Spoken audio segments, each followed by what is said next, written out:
Ini kuah mana dicari, tidak ada juga. Tidak ada nih. Di mana dia? Nih, ya ujung-ujungnya nyebor juga, kayak begini. Ya, nyebor juga kayaknya deh.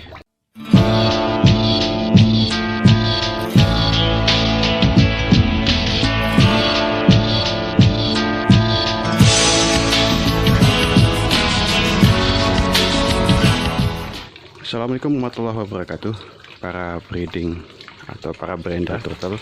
Hari ini saya akan menjelaskan tentang settingan kolam saya dengan tipe yang kedua. Nah, ini di sini ada 5 kolam, ukuran masing-masing kolam berbeda.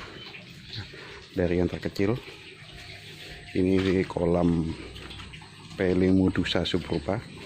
Lalu ini kolam campur ya.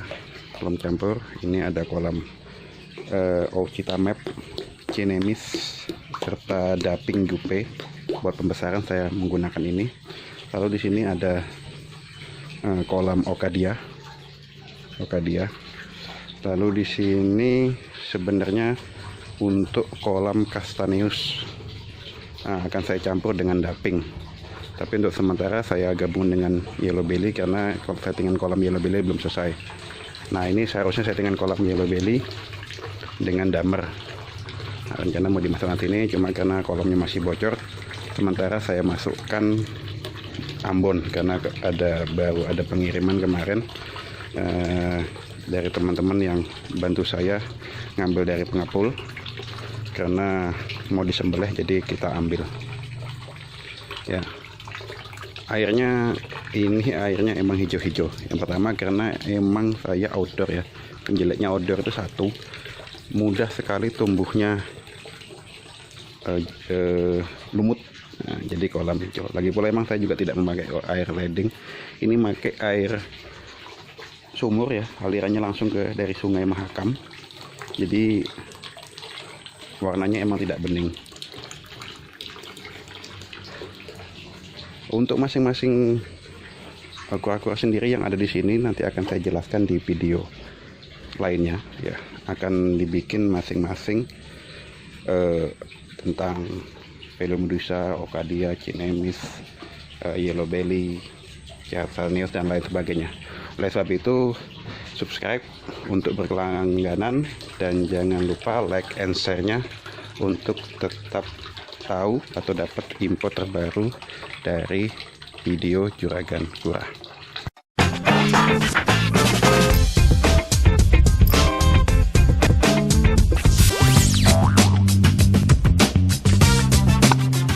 Yang perlu diingat untuk pertama atau perlu diperhatikan buat pertama kali mendesain kolam ialah tempat pembuangan air. Kenapa penting untuk menentukan tempat posisi air terlebih dahulu? Karena ini juga akan menentukan bagaimana cara kita membuang air nanti. Kata guru besar saya menyatakan bahwasanya gagal merencanakan sama dengan merencanakan kegagalan.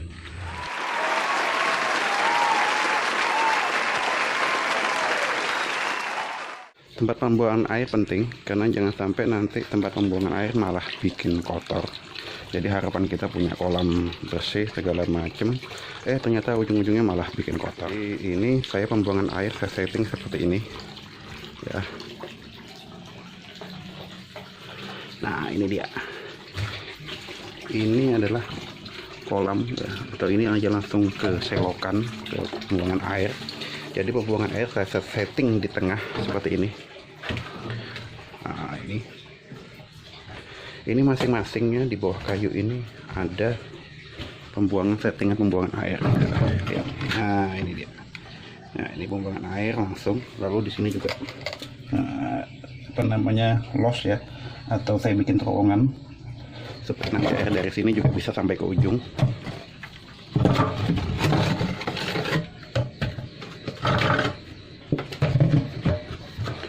Ini juga sama. Nah, ini dia.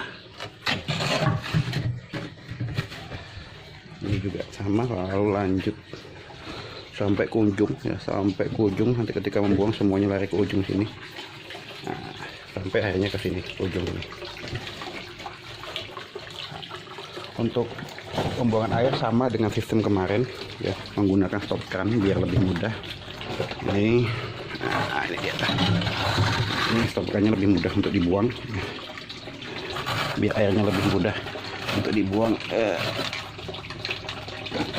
Nah, seperti ini kalau kita membuang airnya. Nah, ini stop krannya juga bagus ya, dibanding yang kemarin. Ini lebih ringan atau lebih mudah buat diputar. Nah, kalau yang mau tahu ini mereknya. Nah, ini mereknya nih. Ini stop krannya lebih mudah buat diputar. Nah, ini ukurannya 2 in. Sekarang kita lihat kedalaman kolam. Untuk kedalaman kolam kali ini juga saya setting lebih dalam dibanding yang sebelumnya. Kita lihat.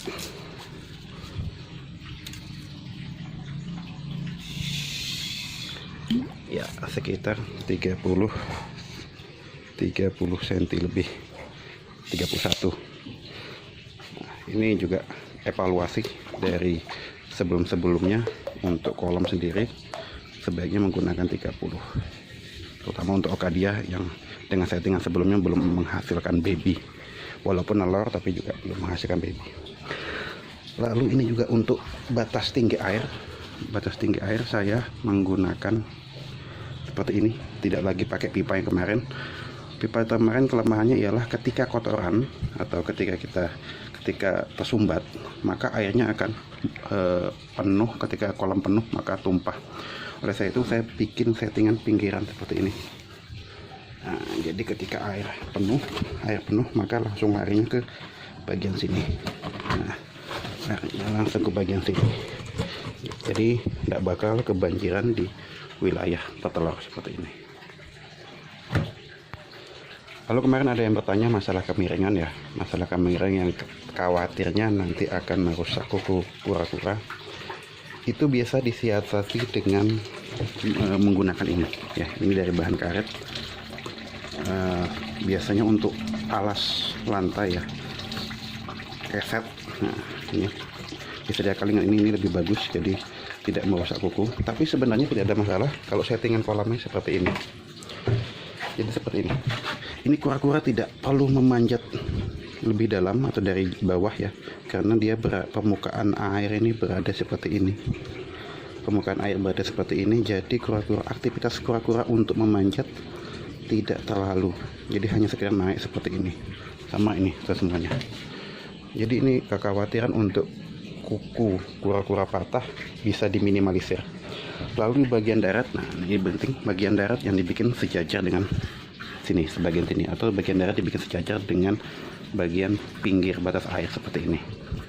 Misalnya Anda mengikuti settingan seperti ini. Lalu ini saya tanam, ada beberapa tanamannya saya tanam di sini.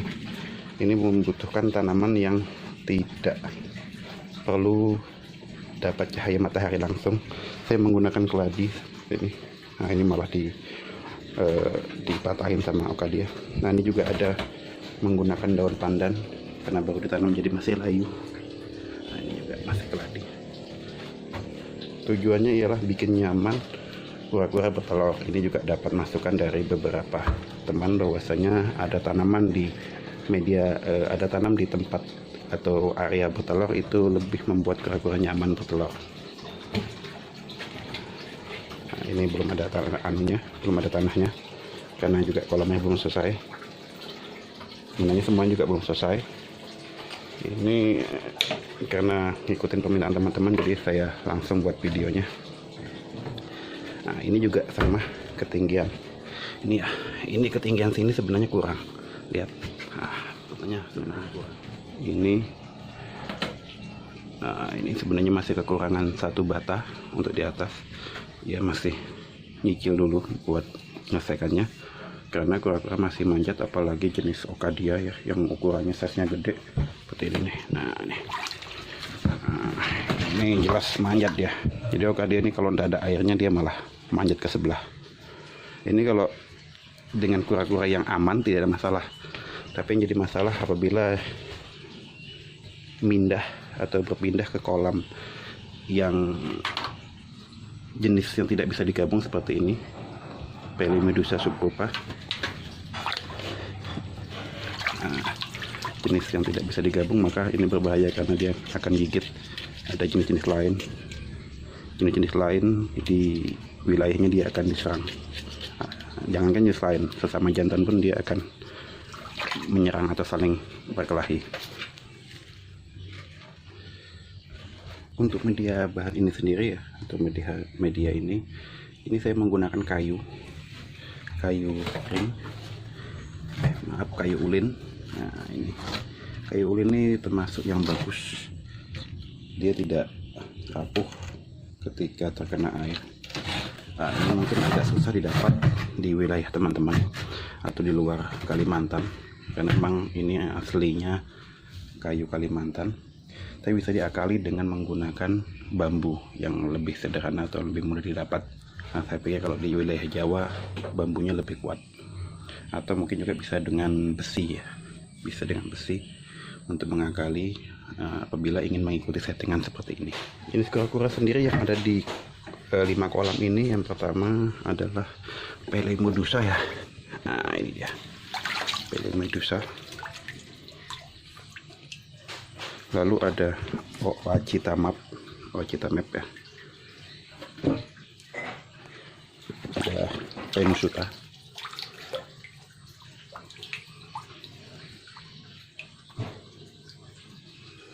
Lalu juga ada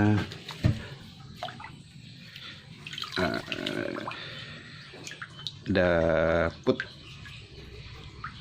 medium, size medium atau size coupe. Ini memang sengaja saya pisah dari yang induan supaya lebih cepat besarnya. Lalu juga ada Cinemis di sini, ini Cinemis jantan. Nah, ini kolam yang kedua. Sedangkan kolam yang ketiga ini saya fokuskan untuk Ocadia. Ocadia ini jumbo nih. Ini dia Ocadia jumbo. Ini kalau tidak salah dapatnya dari Mas Wapi ya, Mas Wapi Malang. Untuk kolam ketiga isinya adalah Pelezius castaneus. Saya gabung dengan yellow belly. Rencana untuk bikin yellow belly 4.